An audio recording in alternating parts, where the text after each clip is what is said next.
Alright, no soft intro on this one. I'm just going to get straight to the point.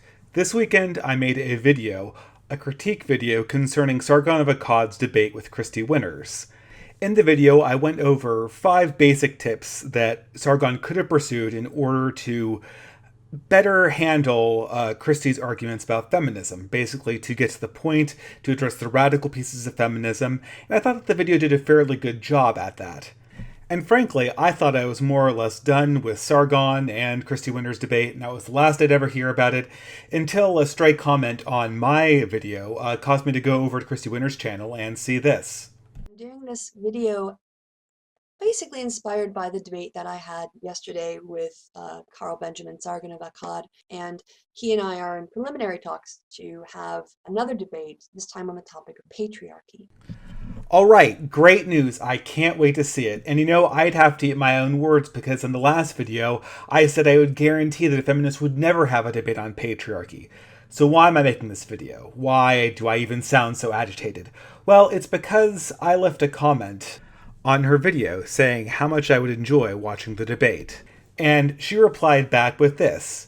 It's not a debate, it is information. No one presenting any coherent arguments against social science. I mean, Sargon has never set foot inside a social science class. He's as qualified to comment as a creationist without any science classes on the theory of evolution. Period. Not at all.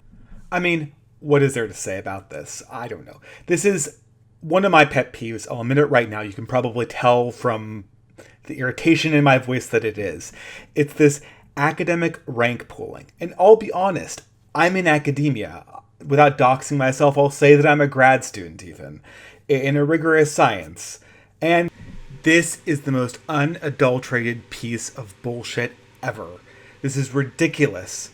This is a classic way to escape criticism, as if the field of social science were some kind of insulated island that once you're in social science, only somebody else in that exact field can have any kind of legitimate criticism. That is nuts. Anybody who has a coherent, evidence-driven argument can make an objection, and the person, the social scientist, or whatever his field, has to answer it. I mean, people in other science don't do this. I mean, you don't see somebody from biology having their thesis critiqued by a chemist saying, well, you're a chemist. Have you ever even taken a biology class? I don't have to answer to chemists. I'm a biologist. It's ridiculous. The argument has to be answered, not the qualifications of the person involved, whether they're affiliated with this type of science or that type of science. And you know what? This kind of weird, specific rank pulling, where if you haven't taken the specific class the person is taught, then you are not able to criticize them, that kind of move is anti-scientific. It's kind of something that a theologian would do. Like, a Catholic theologian says he can't be criticized by an Islamic theologian. Heck, and I'm religious and I understand the difference between this stuff. Even that theology example I gave, I know people who are religious who criticize other religions, and that criticism is taken seriously, even in theology sometimes. You've just turned social science into a mystery cult. Okay. I might be getting too agitated, but this is a problem in social science and it needs to be addressed. And you know what, Kristi, if I can address you directly, I think it's time that I explain what the problem is with social science. Or at least my problem, and probably a lot of other people's problem with social science. So without further ado, I'm calling this video The Problem with Social Science 101. Heck, we'll make it properly academic, give it a course number. So in this video, I'm going to be going over some of my problems and some general problems with social science as a field. And we'll use Kristi Winters' video as an example. It's as good a place to start as any. I mean, perhaps a little bit more needs to be said about what I hope people will gain from this video.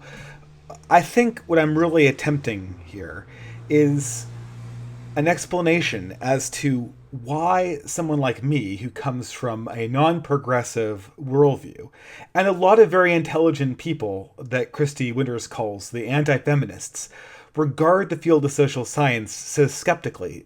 Why do we have such problems with this field? I think it's really important to understand the reasons and to see why they're very, very grounded reasons to have this sort of skepticism. I mean, you're not going to get what's wrong with social science in a social science class. Let's start with the elephant in the room. Perhaps the only reason that social science has the problems it does. And that's straight up in its name, social science. It is a field of study that is claiming to be scientific. It's claiming to have the scientific rigor. And okay, what do I even mean by saying the scientific rigor or rigorous science? I mean, I can mean anything by that. Well, it's fairly cut and dry. Being a rigorous science means that the results and your conclusions are based on experiments that can be repeated. The findings are based on solidly collected data, rigorously analyzed, in a way that some other analyst could take that data, look at those observations, perform independently from you another set of analyses, and come up with the exact same conclusion. In order to be scientific, or to speak with the authority of science, that is a necessary criterion. And here's where we need to introduce a very inconvenient fact. A fact that, ironically enough, it seems never to get mentioned in any psychology or sociology or social science class that I've ever taken, and I have taken several in my undergraduate career. And that is an enormous amount of social science and social psychology results cannot be replicated. Now, of course, this isn't just me saying this. This has been an established problem for the last decade and a half in the field. It's been written about again and again. There are solid papers that describe this in depth. Heck, I'll put one up right now. Here's a study from 2015 in the journal Nature, saying that over half, 2/3 of the results in psychology and social psychology cannot be reproduced. That means for every one article you read that actually has accurate scientific results, there will be 2 that are totally unreproducible and cannot properly be considered science. The magnitude of this problem is hard to understate, and it's been established over and over and over again. It even has its own name and Wikipedia page called the reproducibility crisis.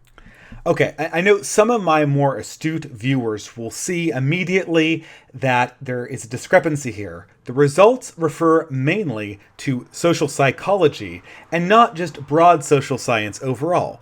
But as I think we'll see later in Kristi's talk, this sort of psychological perspective into the rather subjective or qualitative nature of subjects, typically called social psychology, plays a huge role in what makes social science different from just pure statistics and quantitative analysis.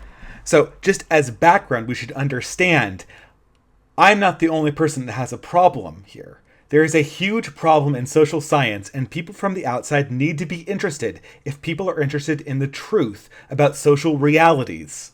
And this is not to say that there's no need for social science. I'm not some person who only believes that hard science should be studied and all the things that go into the harder to define areas like sociology and social science and psychology are useless. They have their place. But there are some very large problems with how the field is being conducted right now. And I think you can actually see some of these problems if you just look at Kristi Winters' introduction to the field, the definition of what sociology is and the questions it asks. What is the job of social research?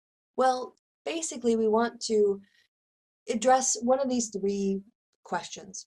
Actually, it's sort of like 4 questions or 3.5 questions.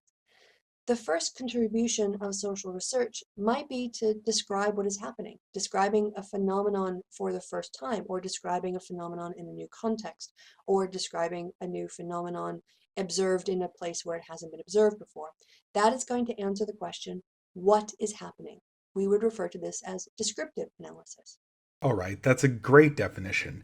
This, at least, is science. Descriptive analysis is what most scientific fields do. And it's very hard, even for something as simple as the human body. Think about how much scientific analysis has been poured into determining how the human body processes calories and fat. And it's still an undetermined question. So this is science, but it's probably going to be very hard if it concerns humans. Another question that we can look to answer is, why is it happening? What is causing things to happen? This is a causal analysis. This is actually much, much harder. People are oftentimes surprised, but there are actually incredibly few tools that can be used to rigorously statistically establish causation. And this is actually why so few scientific studies actually deal directly with causation. It has to be very, very well established before people even touch that subject, typically. Finally, we can ask, how can we make better things happen? Or how can we make things happen better? And this is not even a scientific question. At best, it's an engineering question. You're given some kind of norm, and then you're scientifically asked how to obtain that norm with a given input. However, we start speculating about what the norms are, about what should be. We have left behind the field of science and are now traveling into the field of philosophy, of religion, of any number of things that are non scientific by their very nature. Okay, so let's pull these points back up. What is the main problem with how she's structured these questions? Well, I can list a huge one. This is a division, a combination of questions that are strictly speaking hard questions that are scientific, questions that are possibly scientific, the causation ones, and then finally questions that are strictly not scientific at all, namely questions about how you construct and pursue norms, which aren't properly posed scientific questions. This offers an enormous opportunity for abuse, as people might shift back and forth between properly constructed scientific questions and improperly constructed scientific questions, and there's any number of possibilities for unrigorous practices to occur. This is a major source of the irreproducibility crisis I mentioned earlier. I mean, just go on to the second bullet point about causation, right? How many of these studies actually treat causation rigorously? Probably none of them. I bet most of them are based on these small social psychological studies that have a very, very small cohort group and have a horrible time being reproduced, and frankly, shouldn't be considered scientific in any stretch of the imagination. I'll talk a little bit more about this, but I want to let Kristi get further in with her slides. Grix, in his book, The Foundations of Research, lays out these building blocks of research. Ontology is the first and most fundamental thing that you have to address. What is out there to know? What exists? And how does it exist? The next question that follows on is, once you think something exists, is what and how can we know about that thing that we think exists? Methodologies are the ways in which we go about acquiring valid knowledge in order to be able to say, this is how I know about that thing that we got from our epistemology. Methods are the ways, the procedures that we can use to acquire it, and the sources are the data that we intend to collect. I mean, don't get me wrong, this is a great layout of a general philosophy of epistemology and a general outline of ontology. I mean, these are great subjects, but these occur prior to the scientific method. If we just look at the bullet points here, I mean, presumably you could put some method other than empiricism into the methodology section. If that's open for question, if somehow non-empirical and non-rigorous means can be injected there, how do we know, looking at a social science document, to what percentage its methodology actually reflects the scientific method? If that is a question, if that is a slot that can have multiple answers, any paper I read or any sociology results I read, at least superficially, I will not be able to know if that is some kind of rigorous result or something just purely subjective in a sense. And we'll see this come up later. I'm going to cut forward a little bit into the ontology section and show the two main schools that Kristi talks about. A foundationalist or objectivist approach taken up and described by Bryman says that reality exists independent of our knowledge of it. Okay, so we see foundationalism or objectivism, which is the first of the possible schools Kristi lays out, and it's just basically the idea that reality exists independent of our perception of it, which is a foundational axiom of the scientific method. If this is departed from at all, no result could probably be considered scientifically rigorous. Anti-foundationalism or constructivism does not think that the world exists independent of our knowledge of it. Instead, reality is socially constructed by actors, and there are no central values that can be rationally and universally grounded. Okay, so now Kristi describes constructivism or anti-foundationalism, which apparently is the alternative to having reality exist outside of our perception of it. Now, it's very, very tempting in her description to assume that she means that there can be no objective value, to assume that this is some kind of moral value. But based on the fact that objectivism and objectively occurring reality is the alternative to this perception, this value, I think, is just the epistemological idea that truth exists in the universe, or at least truth outside of our subjective perception, which, of course, is one of the axioms of the scientific method. Now, I feel like I'm making a big deal about this, and to be honest with you, I see the value in looking at the universe from this sort of constructivist, subjective method. It's a proper mode of human inquiry, but it is not a scientific mode of human inquiry.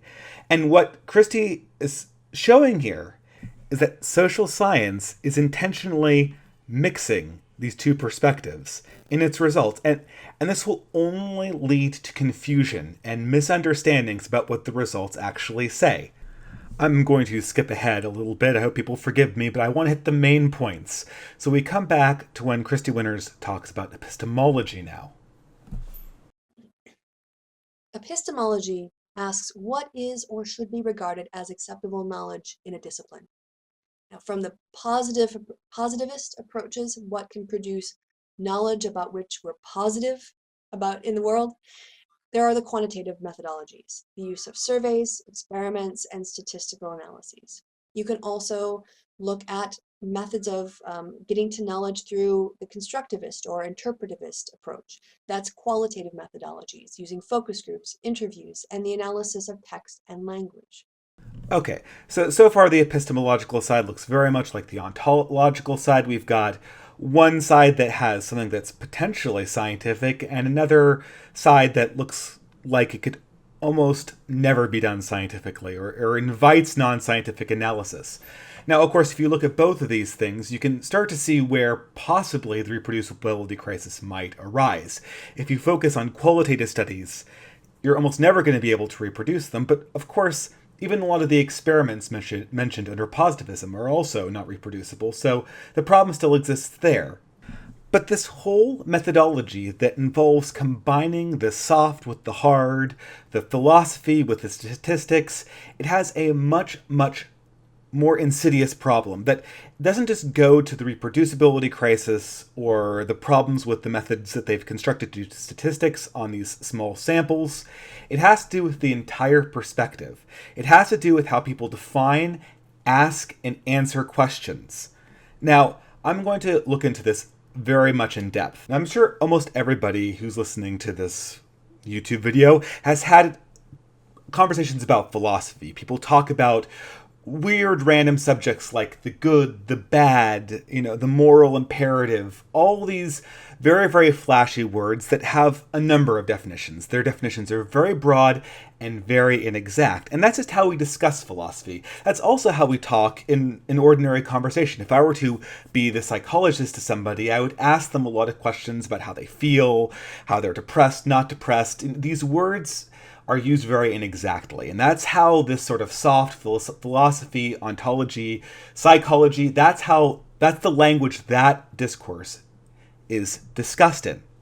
However, when we come to the field of statistics, when we come to the field of rigorous science, we can no longer rely on inexactly defined words that have very loose definitions, or questions that can be deceptive and interpreted in ambiguous ways.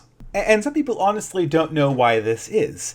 There's a good reason for it. It's because it is impossible to do rigorous statistics or rigorous science if you have ambiguously defined terms. It is incredibly easy to lie with statistics and science if you can change definitions, use ambiguous definitions, use words that have shifty meanings. If that occurs, then the study is poisoned by it. regardless of how well the methodology is conducted scientifically from that point onwards. And this is why it's so hard to mix the soft definitions and the hard science. Now, I'm going to give an example here of mistakes that I have found constantly when it comes to sociology and social science problems. So let's suppose for the time being that we can fit all rigorous scientific and statistical inquiry into a giant box or machine like we have on the screen. And all we have to do is to pose a question, a well-posed question, a well-formatted question, and we can then use the best scientific methods available to generate an answer.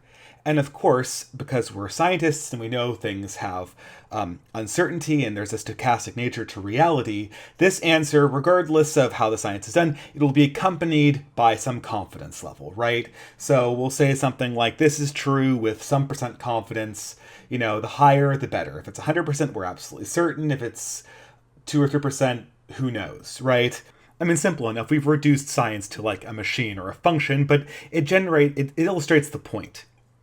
But people don't understand that if the question is not well posed or ambiguous, the answer you get from any amount of scientific inquiry, no matter how good, will be incorrect or more likely have an incorrect confidence level. You'll either show up as being too certain of an uncertain answer or maybe even uncertain about an answer that is really very certain.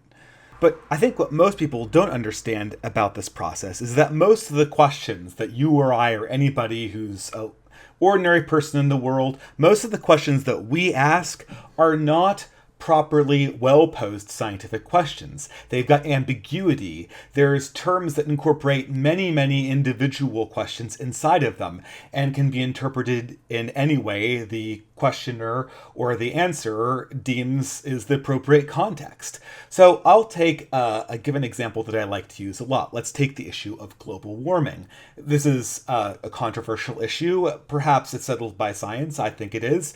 But this term global warming can mean a variety of different things. For instance, I could ask, is global warming true? And have it mean, does CO2 cause greenhouse warming?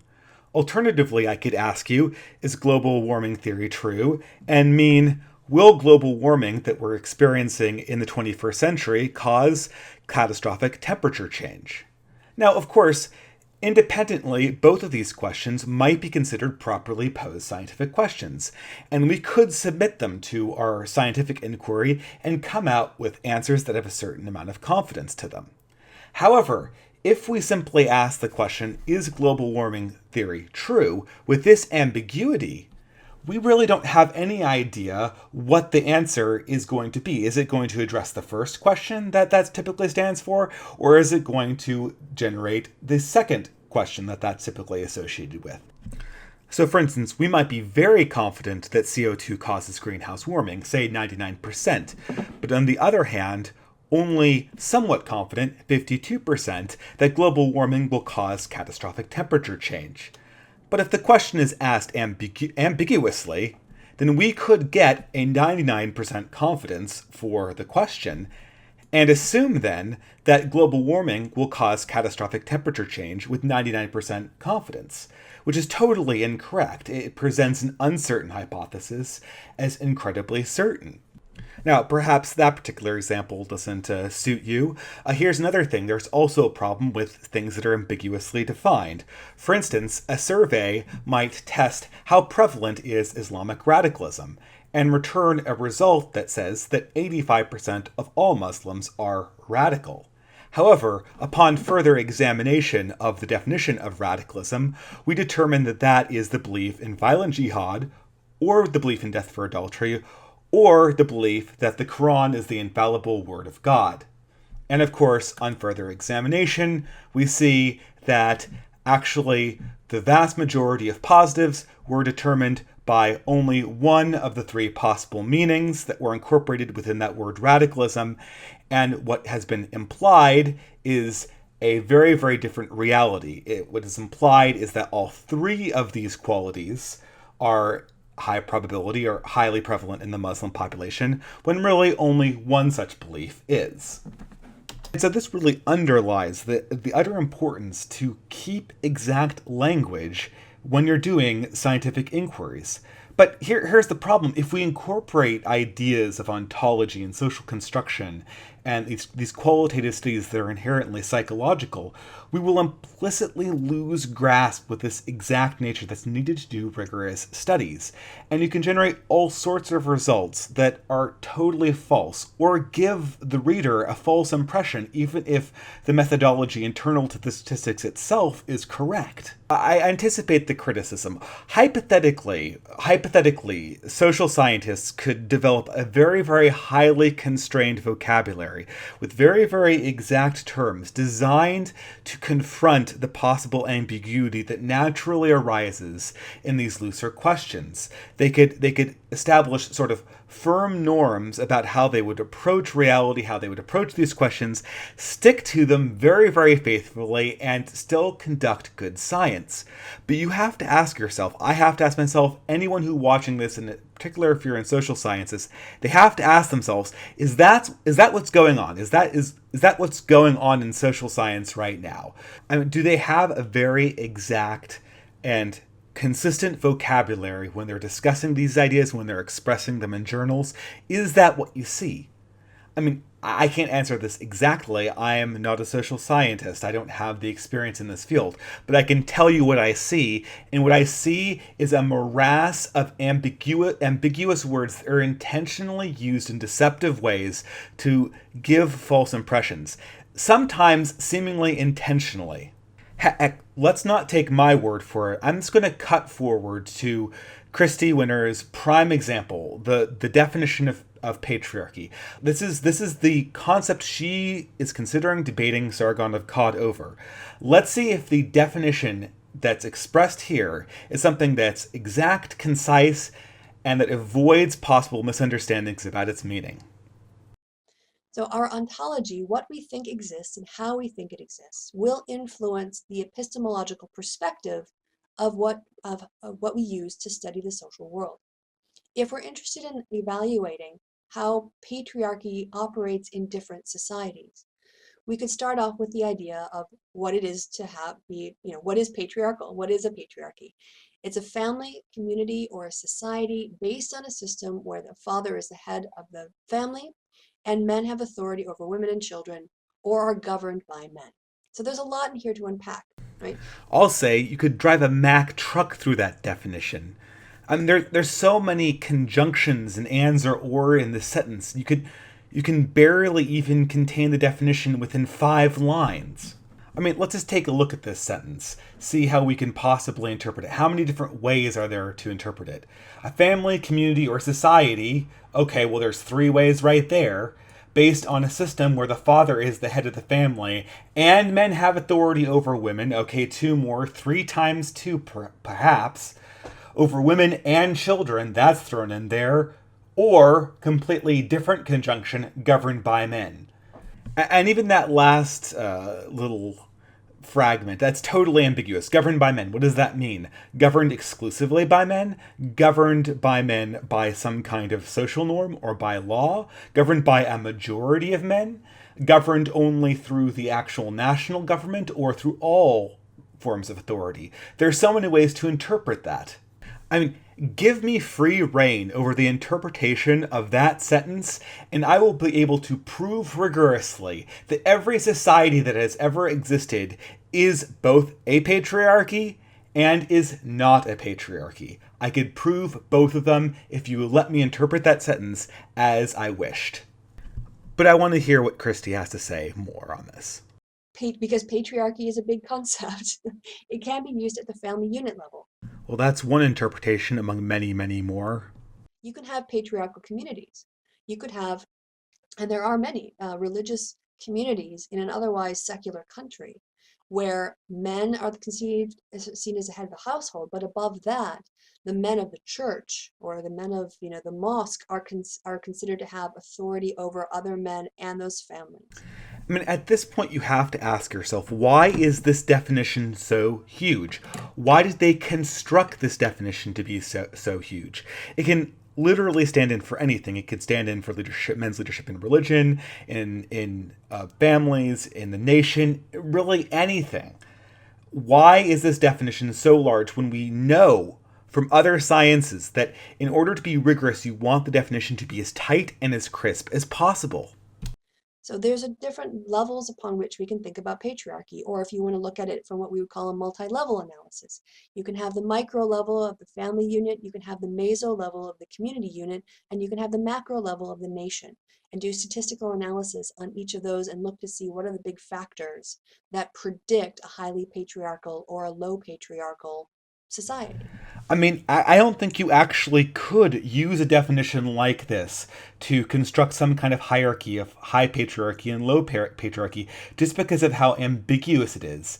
If you have all of these three levels, how do you weigh them? How do you compare them? They're such different concepts. How can you rank one society that might have a patriarchy on the family level against another that might have a patriarchy at the national level? Are these even comparing apples to apples and oranges to oranges? There's so many unanswered questions here. To study patriarchy, therefore, we could go out and try to determine where and how patriarchy works by operationalizing the concepts and then measuring the level and extent of patriarchy. We could even create a patriarchy index and rate nations on how the extent to which patriarchy exists in their societies, and also if it's in the private sphere or in the public sphere. You know, I might be setting myself up to eat my own words later on, but I'm pretty much willing to bet that no one has ever done a study that ranks different societies on their level of patriarchy. You know, in anything that could be remotely called scientific.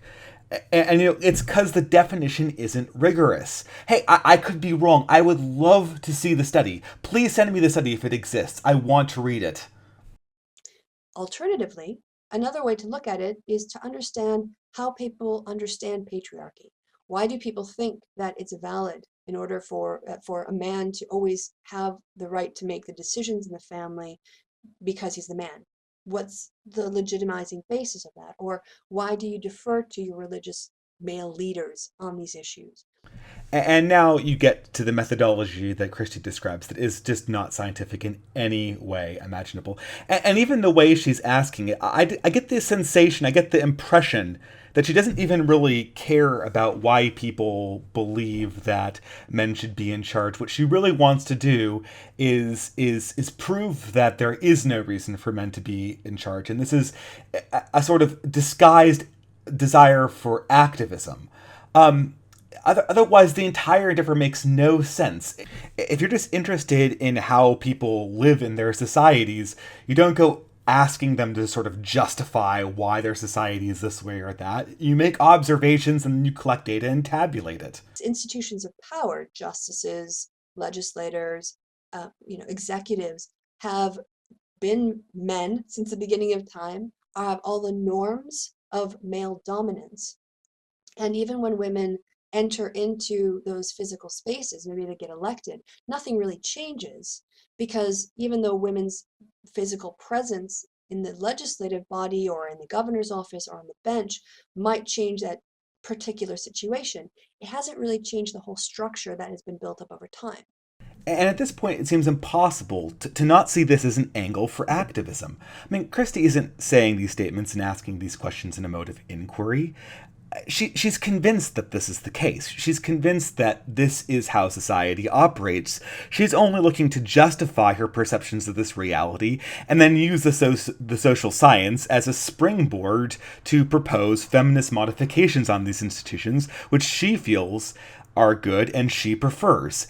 This is just a post hoc analysis of what she thinks she's going to find when she looks at these institutions, and sure enough, she finds them. I think now is the right time to bring up sort of the second elephant in the social science room, so to speak. The second big problem that many people who are not me have pointed out with the social sciences and with social psychology as it stands. And this is the fact that the entire field is almost entirely composed of people with one political perspective. They're almost exclusively progressives. And it's not just me saying this. This has been an established statistical fact about sociology. In fact, there was just a study published last year, 2015, in the Journal of Behavioral and Brain Sciences by Duarte et al., pointing to the fact not just that social psychology is dominated by people exclusively of a progressive persuasion. Not only do they demonstrate that, they also point to the fact that it's this political bias that might be a driving force behind the reproducibility crisis, due to the implicit bias and the natural tendency to push one's own preferred preferences. And this study has been widely praised. It's been done in coordination with Jonathan Haidt, an excellent writer, and also praised by Stephen Pinker. And I know what the progressives will say. Oh, well, sociology just proves progressivism is right. That's why it's 99% progressive, because the conservatives just stay out, because if they were in contact with these facts, they'd be progressives. I don't believe that for 1 second. Every rigorous science I've ever been in, no matter how sort of implicitly cut and dry it seems like it would have to be, every one of those rigorous sciences had huge debates within them over minutiae that seems like they should be established. But somehow, there's so few of these controversies in social science. And the questions that social science asks are in some way harder than the questions that, say, physics asks. There should be more controversy. I should expect to see more controversy there, and yet I only see uniformity. This is a problem. This is a serious problem, and academics are starting to notice this. I think I'll go to Kristi's last bit. If Sargon and I are going to debate patriarchy, then it's going to be important that he understands these terms, because I'm going to be using these kind of nuanced approaches to the description of the social world, the ontological differentiation between a foundationalist and an anti-foundationalist approach is going to be part of my worldview. And if you don't understand that, then you really can't critique what I'm doing. Well, you can, but you'll just sound dumb because you haven't actually done a valid critique of what I'm doing. I can't speak for Sargon on this one, but I am very interested and very willing to learn about social science. These critiques are based on what I am seeing and what I know from my training as an engineer and scientist. I guess I can't overcome the creeping suspicion that I got from Kristi's comments earlier that I posted, that there's not this sort of mystery cult mentality where no critique we will make will ever be taken seriously because we don't come from social sciences. And I don't know what to say to that. I hope that's not the perspective that Kristi is taking. But if someone is really interested in making a decent argument, and I would love to see from the anti-feminist side some really decent arguments, the first thing you have to do is understand and accurately represent what your opponent is saying. Because if you can't point out validly the flaws in their arguments, then they're just not going to quite take you seriously. All right, Kristi Winters, if I can address you directly. I would like to come to this endeavor in good faith. I would like to learn about social science, but I'm not going to be quiet about the flaws I see in the methodology and what I understand and witness as being only explainable as an incredibly ideological bias. I'm willing to engage in a conversation, and perhaps this video can be sort of an open letter, an invitation to a conversation about what we're actually doing in social science, the problems that people are seeing in the research that's coming out of it, and how it can be solved, because I'm interested in the truth too. I want to know what's actually going on, even if I'm pursuing different ethical ends than you might like as a progressive. So I hope that we can use this as a step in further communication and a path forward to understanding. So with that, I'll sign off. Have a good night.